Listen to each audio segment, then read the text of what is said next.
আমাদের সবসময় মনে রাখতে হবে যে আমরা একটা অভ্যুত্থানের মধ্য দিয়ে, আমরা অনেক রক্তপাতের মধ্য দিয়ে আমরা একটা নতুন বাংলাদেশ সৃষ্টি করবার প্রত্যয় নিয়ে আজকে এগিয়ে চলেছে।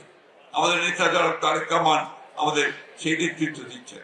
আজকে বর্ণ, গোত্র, ধর্ম সবকিছুকে একত্রে করে সকলকে সঙ্গে নিয়ে জাতীয় ঐক্য সৃষ্টি করে আমাদেরকে আমাদের জাতি গঠনের ক্ষেত্রে এগিয়ে যেতে হবে। আমরা কোনোদিনই হার মানিনি, আমরা হার মানবো না। আমরা 1971 সালে আমাদের স্বাধীনতার যে চেতনা, 90-এর যে চেতনা এবং 52-র যে চেতনা এবং সবশেষে আমাদের জুলাই যুদ্ধের যে চেতনা, সেই চেতনাকে ধারণ করে আমরা আমাদের জাতি গঠনে সামনের দিকে এগিয়ে যাব।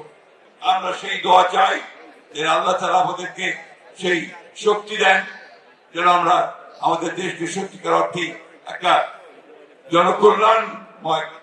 জনকল্যাণকর একটা রাষ্ট্রে পরিণত করতে পারি, সব মানুষের মুখে হাসি ফোটাতে পারি। এই প্রত্যয় নিয়ে আসুন আমরা আমাদের সামনে থেকে এগিয়ে যাই। বিকাশ পেমেন্টে 10,000 টাকার বেশি অফার, শপিং চলছে তো।